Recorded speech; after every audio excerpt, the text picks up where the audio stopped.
सम्माननीय धर्म प्रेमी भाइयों एवं भक्तिमती माता बहनों,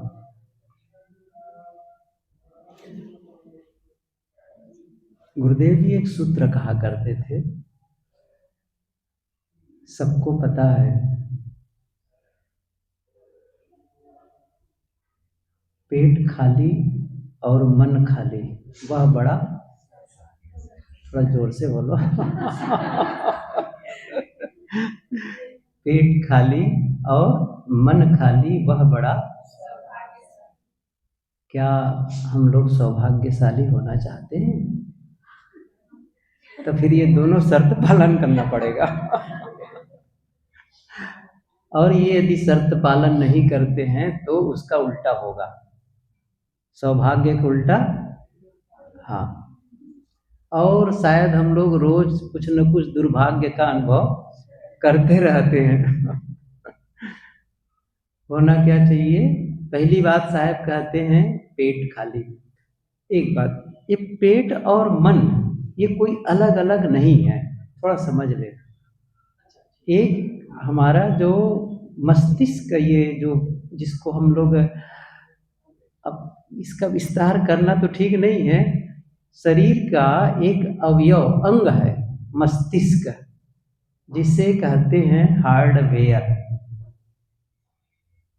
अर्थात वो एक ऐसा अंग है जिसका फोटोग्राफ्स हो सकता है, जिसको ऑपरेट किया जा सकता है, कहीं कुछ उसमें ट्यूमर हो कुछ हो तो उसका ऑपरेट करके निकाल दिया जाता है।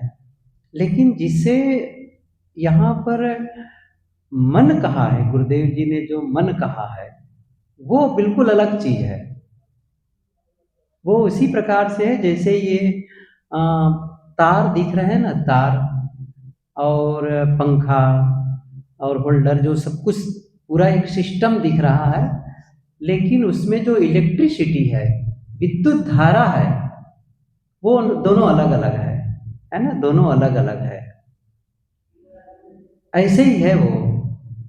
आप कहेंगे कि कहाँ है बिजली दिखाओ, अच्छा दिखाया नहीं जा सकता है कि उसको ऐसा निकाल के दिखा दो, लेकिन अभी कोई नंगा तार कहीं पर होगा तो छू के देखो तो बता देगा हाँ मैं हूँ क्या कहेगा? हाँ मैं हूँ, वो बता देगा। अच्छा कहो दिखाई तो नहीं दे रहा है, अब उसमें विद्युत की धारा हो या न हो, तार वैसे ही दिखेगा, तार वैसे ही दिखेगा, लेकिन दोनों में अंतर है। एक है विद्युत का प्रवाह होना और एक है बिना विद्युत के होना, बिना करंट के होना। तो जो करंट है ना, जो विद्युत है ना तुरंत, उसमें वही है मन, वही है मन। तो उस मन को खाली की बात कह रहे हैं। जो हमारा पेट है उसको कहते हैं सेकंड ब्रेन। पेट को क्या कहते हैं? सेकंड ब्रेन, गट। आजकल जो गट हेल्थ की बड़ी चर्चा होती है, पेट जो हमारा गट है उसकी बड़ी चर्चा होती है। ये जो अपना जो गट बैक्टीरिया है ना, इसको परफेक्ट होना चाहिए। तो वो यहाँ पर तो गुरुदेव जी का कहना है, मैं उसी पर फोकस करूं क्योंकि वो विस्तार की बात होगी।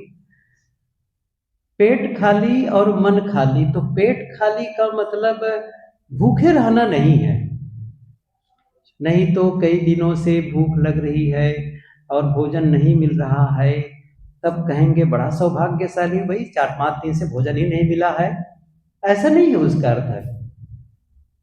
इसका अर्थ है कि भोजन तो हम रोज कर रहे हैं, लेकिन हमारा पेट खाली हो जाता है।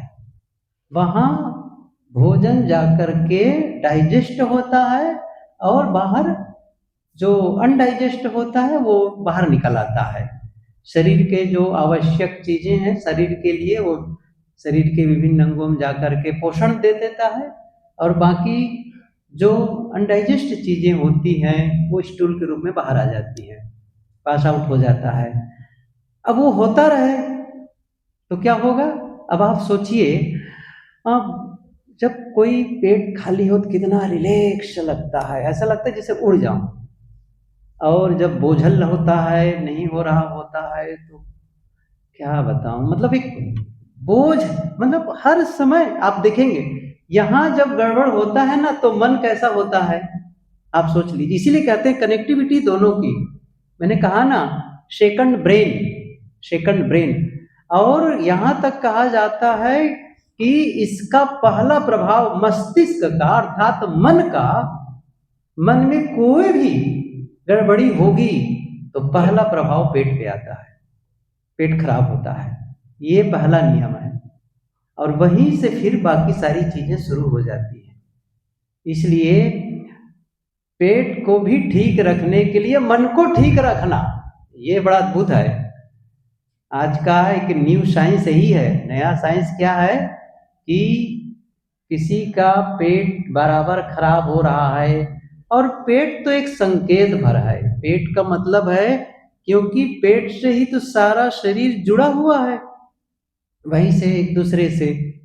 और इसको एक चीज जब खराब होती है तो फिर उसका प्रभाव दूसरे पर, तीसरे पर, चौथे पर।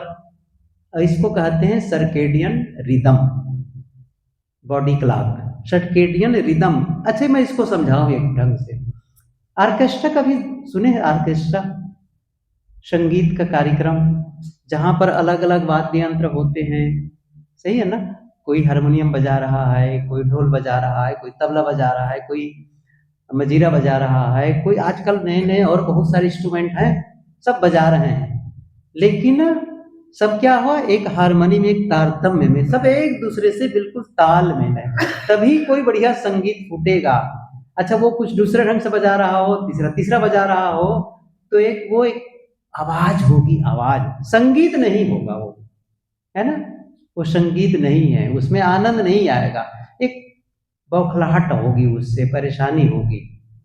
लेकिन सब एक लय में है। ऐसे ही सर्केडियन रिदम का मतलब है सारे अंग एक दूसरे से जुड़े हुए हैं और सब लय में होते हैं, सिस्टम में होते हैं, तभी शरीर सही ढंग से काम करता है। तो यहाँ पर तो गुरुदेव जी का भाव एक केंद्र बिंदु, ये कहते हैं ना मध्य प्रदेश को ठीक रखोगे तो सब ठीक हो जाएगा। तो ये जो मध्य प्रदेश है ना बीच वाला, उसको ठीक रखना बहुत जरूरी है। तो गुरुदेव जी इसीलिए एक सूत्र और कहा करते थे, क्या कहते थे? अच्छा ये पेट खाली और मन खाली वह बड़ा सौभाग्यशाली। अच्छा इसके लिए भी एक और बात है, कब होगा वो? कम खाओ, ये भी सूत्र है तो ये दोनों कैसे एक दूसरे से जुड़े हुए हैं ना, कम खाओ गम खाओ। क्यों ऐसा? कम खाओगे तो क्या होगा? पेट ठीक रहेगा, और मन खाओगे तो गम खाओगे तो मन ठीक रहेगा। गुरुदेव जी कहा करते थे कि कम खाओगे तो डॉक्टर के पास नहीं जाना पड़ेगा, और गम खाओगे तब पुलिस थाना, है ना? पुलिस थाना नहीं जाना पड़ेगा, कचहरी नहीं जाना पड़ेगा। कहने का मतलब है ये दोनों पर ध्यान देना है। और कोई, क्यों मैं बता रहा हूं, पेट को हमें बराबर ठीक रखने के लिए भी तो हमें संयम की जरूरत है। संयम, इसी का तो संयम का पाठ पढ़ना है। और संयम का संबंध मन से है। संयम का संबंध तन से नहीं है। यद्यपि तन और मन को सर्वथा हम ऐसा, यह है तन, ये है मन, ऐसा एकदम से भाग, जैसे मैंने कहा ना अभी, ये तार को उसको अलग अलग कर दो, वहां तो ये भी हो सकता है कि भाई इस समय विद्युत नहीं, ऐसा हो सकता है। लेकिन शरीर है और मन है, वो इतना से एक दूसरे से जुड़े हुए हैं। इसीलिए कहते हैं कि mind and body form a system, ये दोनों मिलकर एक सिस्टम क्रिएट करते हैं।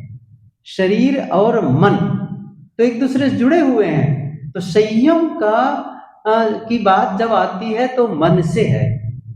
और क्यों, वो पेट थोड़ी कह रहा है कि और दो और दो और दो और डालो, क्या कह रहा है?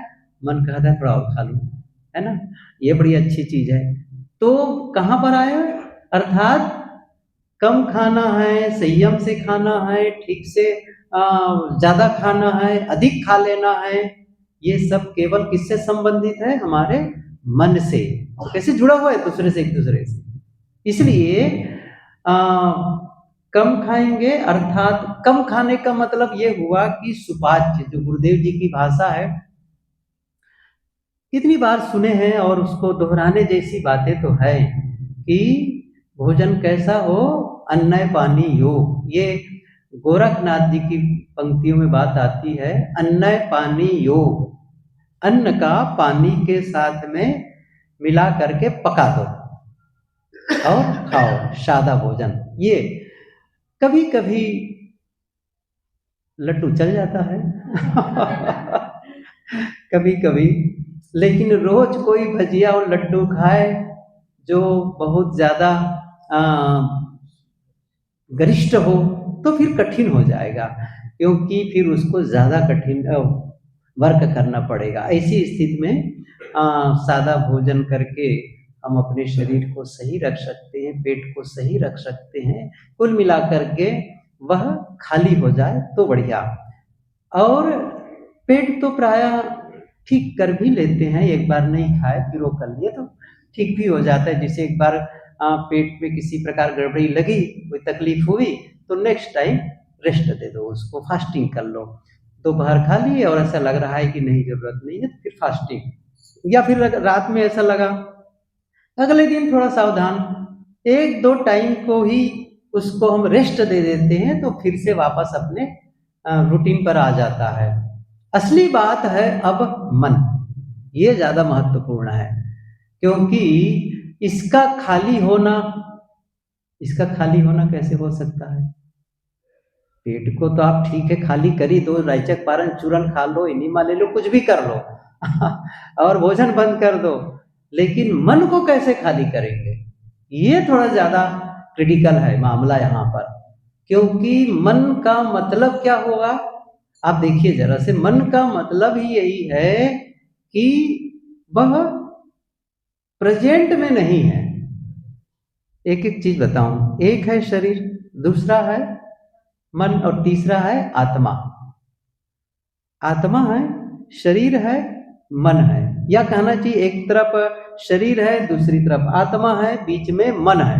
सही है ना? मन है। अच्छा, मन क्या है? मन यदि जब वो मन आत्मा से जुड़ा, वो घड़ी का पेंडुलम पहले नहीं होता था ऐसे ऐसे चलने वाला, ऐसे ही मन पेंडुलम की तरह है। वो मन जब वो आत्मा की ओर गया तब हो गया सन्यासी, और मन जब वो शरीर की ओर चला गया तब हो गया संसारी। अब बताओ, कपड़ा तो हम ठीक है सन्यासी का पहने हैं, लेकिन कब कब हम संसारी हो जाते हैं? जब जब हम देहाभिमानी हो जाते हैं, देह के प्रति अर्थात देह के भोगों के प्रति जब जब हम आकर्षित होते हैं, हमारा मन जब जब उधर आकर्षित हो रहा है, तब तब हम क्या हो रहे हैं? संसारी हो रहे हैं। और जब जब वो आत्म भाव की ओर वो झुका, आत्म साधना की ओर झुका, आत्म भाव की ओर झुकने का क्या मतलब है?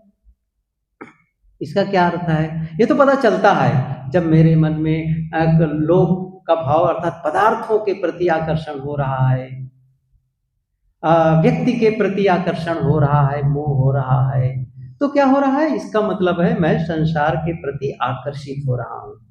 आत्मा की तरफ आकर्षित होने का क्या मतलब है? उधर कैसे आकर्षित हो? उधर आकर्षित होने का मतलब ये हुआ कि क्योंकि वो संसार का रूप ही है, वो पदार्थ संसार का रूप है, लेकिन आत्मा का रूप क्या है? आत्मा का रूप क्या है? आत्मा का रूप है मौन। आत्मा का रूप क्या है? स्थिरता। आत्मा का रूप क्या है? शांति। वहां अशांत नहीं, वहां बौखलाहट नहीं है, वहां शांति है। वहां पर कोई नफरत नहीं है, वहां पर प्रेम है। प्रेम है, मौन है, शांति है, स्थिरता है। अर्थात जब जब हमारा मन मौन और शांति की ओर आकर्षित होता है, प्रेम की ओर आकर्षित होता है, करुणा की ओर आकर्षित होता है, या ऐसा भाव जगता है, तब क्या मानना है? हम सन्यासी हो रहे हैं। वहां पर क्या है? सन्यासी हो रहे हैं। तो मन खाली का मतलब यही हुआ कि मन बोझिल कब होता है? खाली करने का मतलब ये हुआ कि जैसे एक सहज ढंग से एक संत बोल रहे थे कि मन को खाली क्यों करना चाहते हो, क्यों खाली करना चाहते हो? तो उन्होंने कहा जैसे पेट है, पेट को खाली करने की क्या जरूरत है, पेट तो बस सहज है, उसको क्या बात है उसमें है। लेकिन आपने इतना ज्यादा उसमें गलत चीजें डाल दी है, वो तकलीफ दे रही है। जैसे रोज भोजन कर रहे हैं और समय से हम शौच निवृत्त हो जा रहे हैं, कोई तकलीफ तो है नहीं है, कहाँ चिंता करते हैं उसके लिए, पेट के लिए है। लेकिन जब वहां पर ऐसी चीजें रह गई हैं जो हमें तकलीफ दे रही है, तब क्या करते हैं, उसे बाहर निकालना है, वो परेशान कर रहा है। ऐसे ही मन की बात है, मन में एक सहज कार्य हो रहा है अपना, कोई तकलीफ नहीं है, लेकिन कुछ ऐसी चीजें हैं जो वहां ठहर गई हैं, वहां पर रुक गई है और रुक करके वो तकलीफ दे रही है।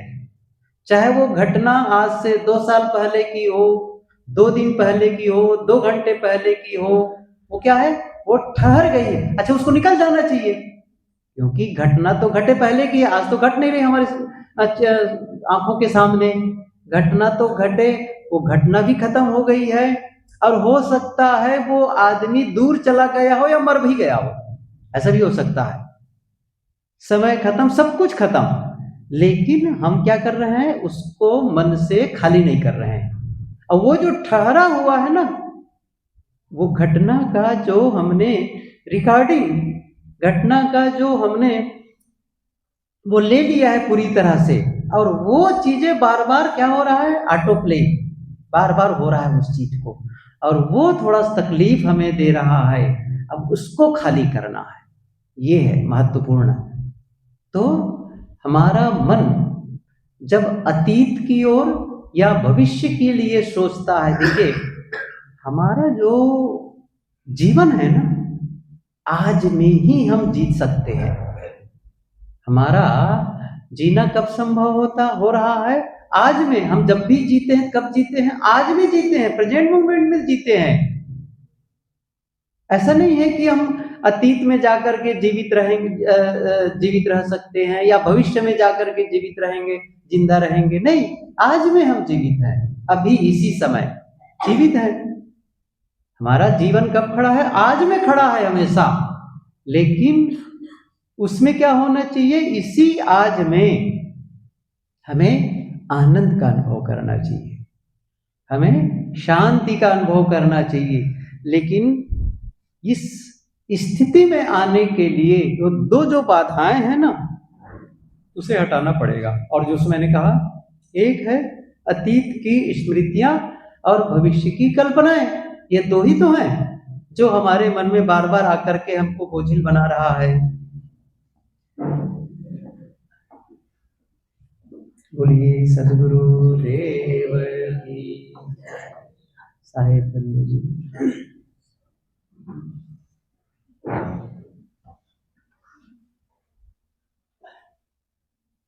और उसे हटाने के लिए हमें यही काम खास है, इस चीज को लेकर के हम जब अतीत की बातों में हम उलझ जाते हैं, तब भी मन बोझिल हो जाता है।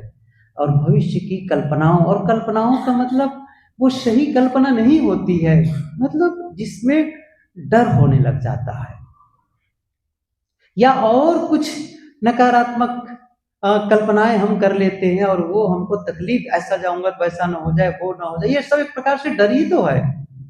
और वो नहीं आया दुख, जो अभी आया हुआ नहीं है, उसको भी हम दुखी होते रहते हैं। गुरुदेव जी बहुत सारे उदाहरण दिया करते थे, इसके कई उदाहरण दिया करते थे, कि जैसे वो श्री शंकर भगत के बारे में बताते थे कि मैं पूछता था कि भाई क्या कोई चिंता तो नहीं होती है, कि चिंता तो नहीं होती है साहब जी, लेकिन बस कभी कभी ये लगता है कि डाकू आ जाए। अच्छा, डाकू आ जाए तो क्या है, वो तो बैंक में रहता है, लेकिन वो मारते पीटते हैं, मारते पीटते हैं इतने से बहुत पिटाई कर देते हैं कि भाई जब उनको धन नहीं मिलता, लाओ कहाँ रखे हो, कहाँ रखे हो गा करके। यही चिंता होती कि डाकू आ जाए और पिटाई करेंगे तब। कहे कि कब से हो रही है, इतने वर्षों से हो रहा, ये चिंता बनी रहती है। अच्छा, तो एक काम करो, जब डाकू आएगा ना, उसी समय जो दुख होगा सह लेना आएगा, कुछ मिनट का काम होगा, घंटों का काम होता नहीं है, कुछ मिनट का काम होगा, जितना उसको मारना पीटना होगा मार पीट के चला जाएगा, तो उसी समय दुख सह लेना। अभी से कहा झंड से पड़े हुए हो। और सचमुच वो बड़े मस्त भगत रहे होंगे, मैं तो देखे नहीं, साहब लोग जानते हैं। तो वो बातों को पकड़ लिए साहब की, और उनके उस गुरुदेव जी की इस वार्ता के बाद भी वो कई वर्ष तक जिंदा रहे। लेकिन ये फिर कभी डाकू आया नहीं, डाकू आए नहीं। बाद में, बहुत बाद में शायद अस्पताल में या कहाँ गुरुदेव जी पूछे थे, कहा है वो मन से दिल का कांटा ही निकल गया, वो तो फिर चिंता तब से हुई ही नहीं। अरे बहुत मजबूत मन वाला होगा तभी ऐसा होता है, नहीं तो कोई समझा दे तो भी वो मन से जाता नहीं है। लेकिन ये बात समझ में आ जाए, बात तो सही, समझ की तो बात है, जैसे ही हमको समझ आती है वैसे ही हम एकदम से बदल जाते हैं। सही ढंग से समझ ले जाएं, बस एकदम समझ पूरी तरफ से उसका बदल जाता है, सिस्टम ही बदल जाता है। तो वो समझ लिए बात तो सही है और उसने खाली कर दिया। लेकिन हम सब भी ऐसा कर सकें कि हमारा मन जो बोझिल बना हुआ है, स्मृति को लेकर के, अतीत की बातों को याद करके, पुरानी घटनाओं को याद करके कि किसने क्या किया, उसने वैसा किया, वैसा किया, वैसा किया, सबको खत्म कर देना है और भविष्य की कल्पनाओं को खत्म कर देना है। अनावश्यक बातें जो मन में आ रही है उसको खत्म कर देंगे तो मन हल्का हो जाएगा। तो गुरुदेव जी का ये सूत्र हम सभी याद किए आज। क्या? पेट खाली और मन खाली वही बड़ा सौभाग्यशाली। तो हम सबको सौभाग्यशाली होना है तो फिर पेट को खाली रखना है और मन को खाली रखना है। अभी तो सबका पेट भरा हुआ है। नहीं नहीं, खाली ऐसा है।